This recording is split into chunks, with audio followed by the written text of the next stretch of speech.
Welcome friends, it's Caleigh Bird. I don't know if you've heard about this immersive Van Gogh exhibit that's traveling all over the country. Well, it's about to come here to Nashville, and I'm not going for various ethical reasons. If you'd like to know what those are, make sure you stick around today.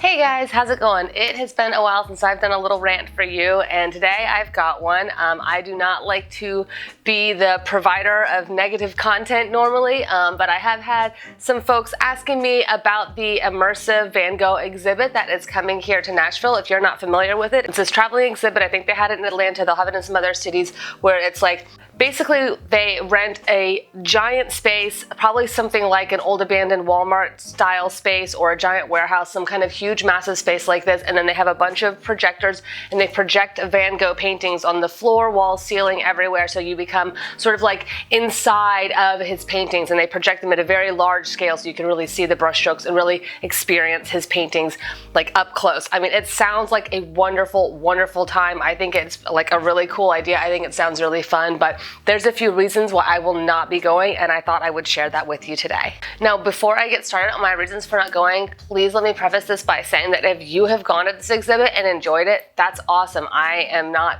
placing blame or throwing any shade on anyone who has gone or will go. I think a lot of people that have gone or are going don't have some of the information that I have, because I am an art history teacher. Like, this is what I do.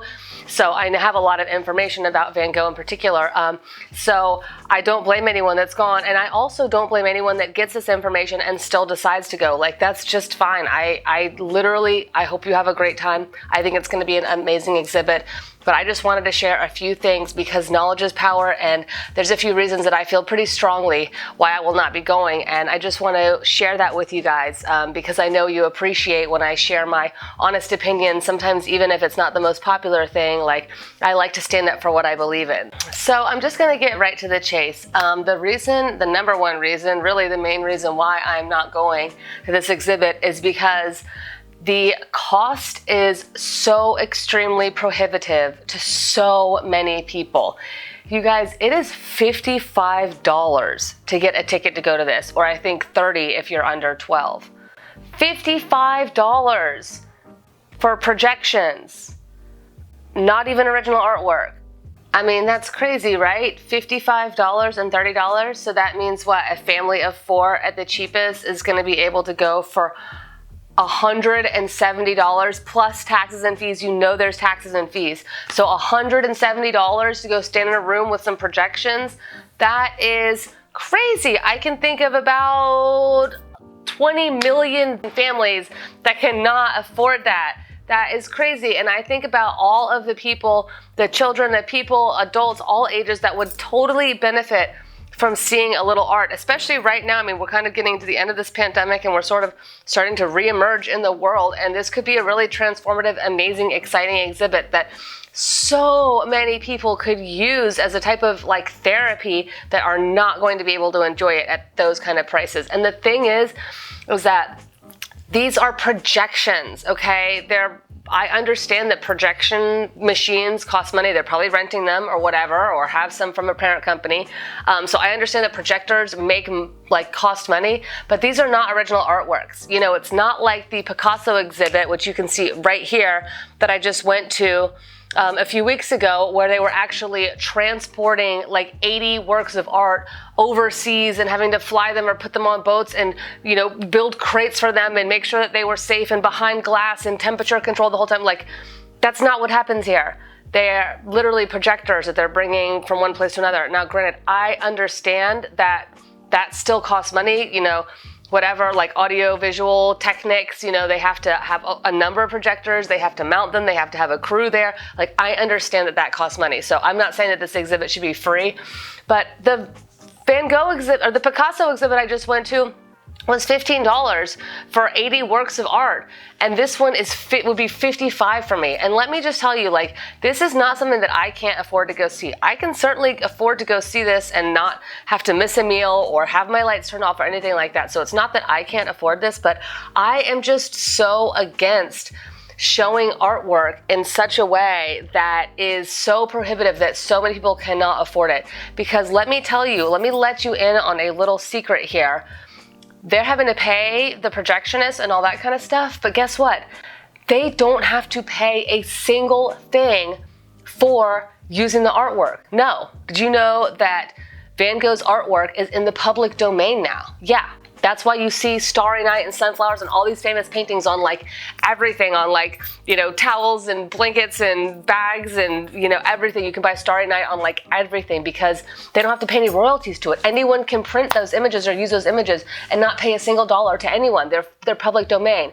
So they're bringing these projections. Yes, I understand that projections and all that cost money, but they're not even paying any sort of copyright use, anything for these paintings. So they're completely free to use, okay?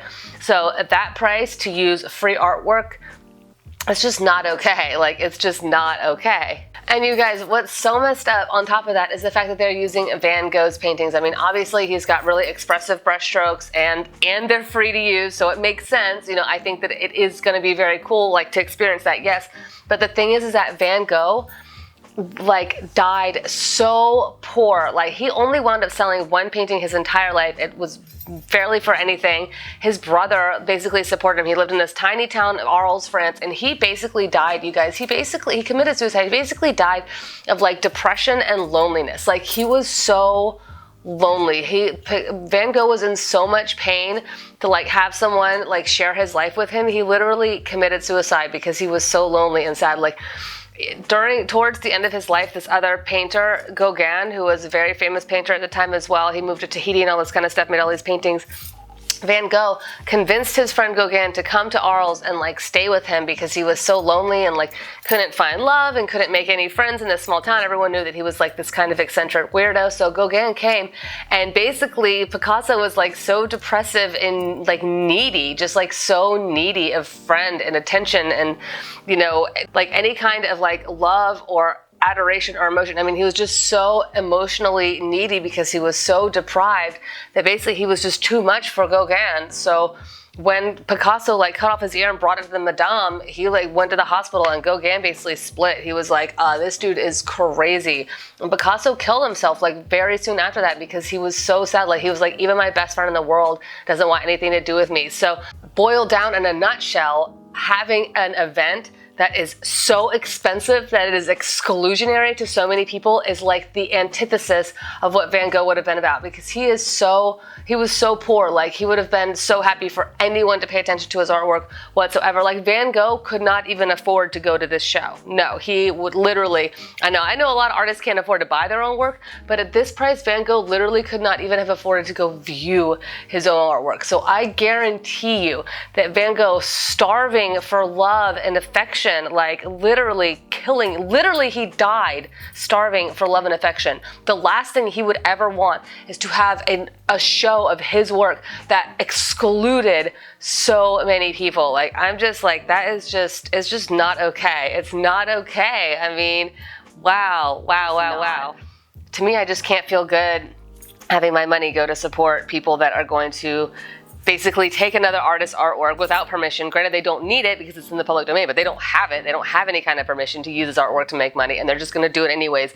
And they're gonna charge exorbitant prices. I mean, they're probably making millions of dollars every time this exhibit stops at these prices, because they're big warehouses. So like hundreds of people can be there at a time. They're selling thousands of tickets at that kind of price. Like, they're making a ton of money. I guarantee you the people that are throwing this event, you know, they may be art lovers in their own right, but there is a big dollar sign behind this show.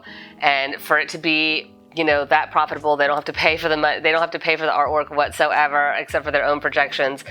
Like, it's just not okay to me to exclude that many people. So again, I hope you learned something today. I really don't like to be a big negatron, but I just felt like I should share some of the information and knowledge that I had so that you could make an informed decision, you know, should this event come to your town or whatnot. And, you know, to kind of think about, like, where are my dollars going to support? You know, are they actually going to support like actual artists, or are they just going to support like some corporation, you know what I mean, that really is not probably caring too much about what's going on, you know, in the actual art world of people that actually could use some money and support. They're just like, oh, hey, these artworks are free to use and we're gonna make a bunch of money. Woo! You know, so hopefully you can kind of make an informed decision now as to whether or not you want to go to this event. And like I said, if you do, I would not throw any shade on anyone. I think it's probably a really fun event.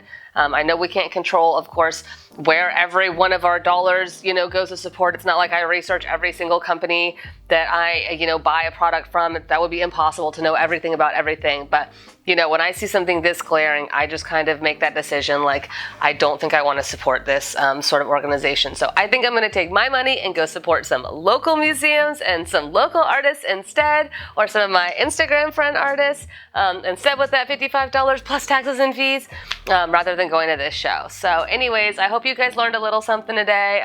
Give me your comment down below. Do you guys think that it makes sense to not go to an exhibit like this? Like, do you think that $30 to $55 is too much or something like this? Or are you like, Caleigh, you're crazy. This costs so much money to put on this event. Like, I'd love to hear, honestly, what your opinions are on this or other events like this that, you know, seem a little bit prohibitive to me, but maybe are not to other people. Anyways, so if you learned something today, please thumbs up so more people will see it. Make sure you're subscribed, ding the notification bell, and come back every single week for all the best fine art tutorials and art biz advice.